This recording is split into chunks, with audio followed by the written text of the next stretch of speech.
सभी पेरेंट्स को आरडीएम परिवार की तरफ से एक बार फिर से जय हिंद। सबसे पहले मैं सभी पेरेंट्स का शुक्रिया अदा करना चाहूँगा जिन्होंने 24 दिसंबर को पीटीएम में आके अपना टाइम दिया और अपने सजेशंस दिए। मैं आप सभी को यकीन दिलाता हूँ कि जो सजेशंस आप लोगों ने दिए हैं वो हम जल्द से जल्द हमारे स्कूल सिस्टम में इनकॉर्पोरेट करेंगे। बाकी देखिए, जैसे हमने पहले लीड सिस्टम के बारे में बात की, तो उस वीडियो के बाद कुछ पेरेंट्स ने और कुछ टीचर्स का कहना ये था कि आपने पूरे वीडियो में सिर्फ लीड के बारे में बात की, अदर जो प्रॉब्लम्स हैं उनके बारे में बात नहीं की। देखिए, वो वीडियो मैंने सिर्फ लीड के लिए ही बनाया था कि लीड का हम क्यों कर रहे हैं, क्या फ़ायदा है, क्या चैलेंजेस हैं। अब बाकी जो और पेरेंट्स की तरफ से कुछ प्रॉब्लम्स हैं या सजेशंस हैं या टीचर्स कुछ पॉइंट रखना चाहते हैं, तो हम आने वाले वीडियोस में उनके बारे में भी डिस्कस करेंगे। पेरेंट्स, अब आप इस चीज़ को खुद देख सकते हैं, समझ सकते हैं। हमारे इर्द गिर्द जितने स्कूल हैं, अगर हम उसमें फैसिलिटीज़ की बात करें तो कुछ फैसिलिटीज़ जैसे ट्रांसपोर्टेशन फैसिलिटी है, पानी की फैसिलिटी है, इलेक्ट्रिसिटी की फैसिलिटी है, बैठने की फैसिलिटी है। ये तकरीबन सारे स्कूल हमको ये फैसिलिटीज़ दे रहे हैं। इन फैसिलिटीज़ के अलावा स्पोकन इंग्लिश के ऊपर फोकस करना, काम करना, उसके लिए देखिए हम तो लगातार पिछले कई सालों से काम कर रहे हैं। बच्चों की इंग्लिश बहुत इम्प्रूव हुई है, लेकिन वो स्पोकन में लेकर आना हमारे लिए एक चैलेंज बना हुआ है।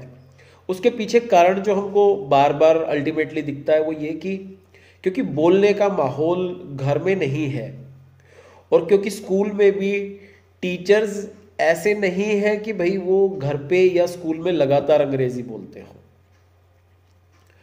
तो इस वजह से बच्चों को इंग्लिश बोलने में समस्या है। इंग्लिश बच्चे बहुत अच्छे से समझते हैं, लिखते हैं, वो कोई बहुत बड़ी समस्या नहीं, लेकिन बोलना एक समस्या है। इसके लिए हमने अलग अलग एक्सपेरिमेंट्स किए हैं। अब हम ये कर रहे हैं कि भाई बच्चों की ग्रामर लेवल पर एक बारी बच्चों को सेंटेंस बनाना ठीक से एक बारी पढ़ा दिया जाए, जिसके लिए जो मेरे ताऊ जी हैं, जो retired assistant commissioner of customs and excise से मिस्टर राम कुमार जी हैं, वो लगभग 15 दिन स्कूल में आते हैं। 6th 7th 8th को एक अलग ग्रुप में पढ़ाते हैं, 9th 10th को एक अलग ग्रुप में पढ़ाते हैं। उसमें भी हमने 6th 7th 8th में 3 ग्रुप किए हुए हैं, ABC। ए वाले बच्चे वो हैं जो अबव 80 वाले हैं, 60 से जो 80 वाले हैं या 50 से जो 80 वाले हैं वो भी ग्रुप में हैं।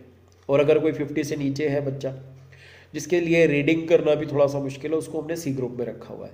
हालांकि ऐसे हर क्लास में इक्का दुक्का ही बच्चे हैं, लेकिन अक्सर ये हमारे साथ होता है कि अब 6th क्लास में कोई बच्चा डायरेक्टली किसी दूसरे स्कूल से आया है या 5th करके या 5th में वो आया था, तो वो बच्चों के साथ एट पार नहीं हो पाता। हमारे जो स्टूडेंट्स हैं उनके साथ एडजस्ट थोड़ा सा करने में उसको टाइम लगता है, 1-2 साल निकल जाता है, तब वो उस लेवल पे आता है।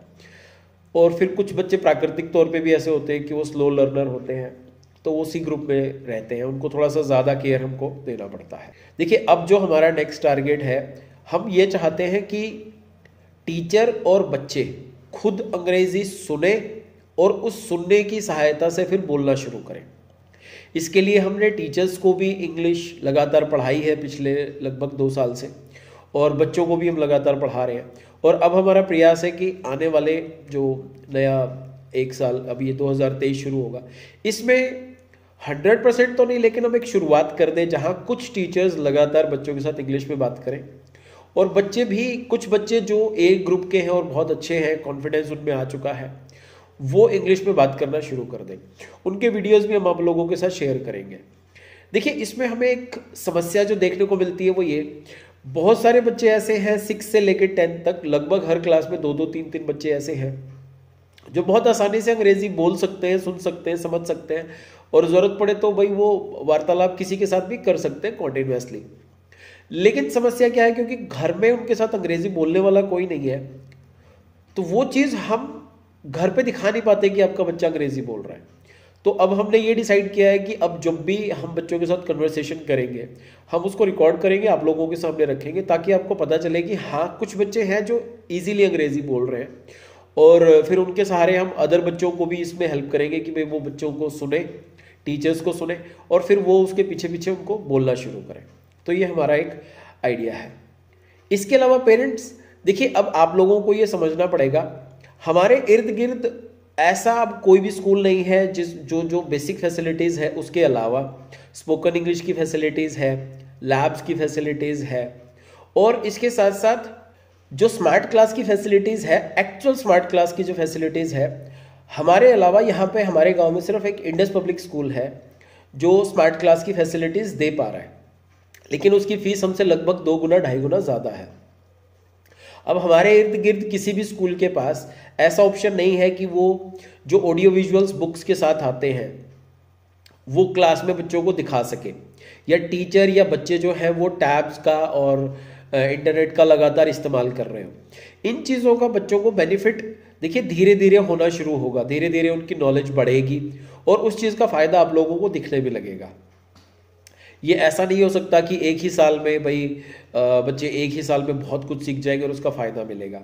जैसे इसको मैं ऐसे रिलेट करना चाहूँगा, जब खुद मुझे 2001 में पहली बार कंप्यूटर मिला था तो शुरू के लगभग 1-2 साल तक तो हम कंप्यूटर के ऊपर गेम खेलते रहते थे, गाने सुनते रहते थे, वीडियोस देखते रहते थे, अपनी पसंद के फ़ोटोज़ इकट्ठे करते रहते थे, अलग अलग कारों के, अलग अलग मोटरसाइकिल्स के, हीरो हीरोइंस के, बस ये दिखाने के लिए हमारे पास कितनी बड़ी कलेक्शन है। इंटरनेट वगैरह हुआ नहीं करता था उस टाइम पे। अपनी पसंद के गाने खूब ढूंढते थे, जिस तरीके के गाने पसंद हैं वो ढूंढ के लोगों को दिखाना कि देखो मेरे पास इतने सारे गाने हैं। तो कहने का मतलब क्या है भाई, टेक्नोलॉजी जब पहली बार लाइफ में आती है तो ऐसा नहीं है कि वो एकदम सब कुछ बदल देगी। आप इसका एग्जाम्पल दूसरी तरफ से लो, जब हमारी लाइफ में 4G आया तो ऐसा नहीं है कि पहले ही दिन हमने ये सोच लिया कि हाँ हम YouTube पे अपने वीडियोस डालना शुरू करेंगे, अपना वीडियो चैनल बना लेंगे, वहाँ से पैसे कमाएंगे। उस टाइम तो हमें इन चीज़ों के बारे में पता भी नहीं था। लेकिन जैसे जैसे ये टेक्नोलॉजी हमारे साथ जुड़ी रही, आज हम देख रहे हैं मोबाइल की हेल्प से ना सिर्फ हम YouTube वीडियोस बना के अपनी बात लोगों तक रख पा रहे हैं, बल्कि 4G की हेल्प से ही ऐसा हो रहा है कि आज के दिन हमें बैंक जाने की ज़रूरत नहीं है, पैसे सारे पैसों का लेन देन हम फ़ोन से इजीली कर पा रहे हैं। पढ़ाई जो है वो हम चाहे अगर पढ़ना तो YouTube से हमारे पास 1-1 घंटे के, 2-2 घंटे के, 4-4 घंटे के लेक्चर्स किसी एक टीचर के, बड़े से बड़े टीचर जो दूसरे शहरों में बैठे हैं, दूसरे देशों में बैठे हैं, उनके वीडियोस हम बहुत आसानी से देख पा रहे हैं। तो पहले हम ये सिर्फ इनकी उम्मीद किया करते थे कि ऐसा होगा, लेकिन अब ये सब कुछ हमारे सामने आ चुका है, हमें इसके फ़ायदे दिखने लगे हैं। ऐसे ही जब बच्चों के हाथ में हम टेक्नोलॉजी को देंगे तो एक है कि भाई बच्चा पहले उसको इस्तेमाल करना सीखेगा धीरे धीरे, फिर उसके वो फ़ायदे समझना शुरू करेगा और फिर एक्चुअली वो उसके फ़ायदे उठा पाएगा। तो इसी प्रकार से अब जब बच्चे खुद इंटरनेट से जुड़ने लगे हैं, लीड ऐप से जुड़ने लगे हैं, स्मार्ट टीवी से जुड़ने लगे हैं, वो ऑडियो विजुअल कंटेंट देखने लगे हैं, अभी तक तो कहीं ना कहीं उनका एक एंटरटेनमेंट चल रहा है। जैसे हमारे लिए था भाई शुरू में कंप्यूटर का मतलब था मूवीज़ देखना, फिल्म गाने सुनना, उस पर गेम्स खेलना, लेकिन बाद में उसी के दम पे 2005 से लेके 2011 तक मैंने as a design engineer job किया, जहां हमारा काम लगभग सारा का सारा ही कंप्यूटर के ऊपर होता था। कुछ डिज़ाइन करना है तो वो कंप्यूटर एडेड डिज़ाइनिंग से ही करना है, कैड से करना है तो वो कंप्यूटर पे ही होगा, एनिमेशन करना है तो कंप्यूटर पे ही होगा, वो सब कुछ हमने कंप्यूटर पे ही किया। वहीं से हमने अपने उसको अपना एक रोजी रोटी बना ली। ऐसे ही बच्चे अगर टेक्नोलॉजी से जुड़ेंगे, धीरे धीरे उसको सीखेंगे, तो वो उसको अपने लिए कैसे इस्तेमाल करें वो सीख जाएंगे। कोई किसी चीज़ के लिए इस्तेमाल करेगा, कोई किसी चीज़ के लिए इस्तेमाल करेगा। अब जिसको कंप्यूटर चलाना नहीं आता, आप अपने इर्द गिर्द देख सकते हो, बहुत सारे लोग हैं जिनको कंप्यूटर चलाना ही नहीं आता। क्या वो कंप्यूटर के सहारे कोई पैसा कमा सकते हैं?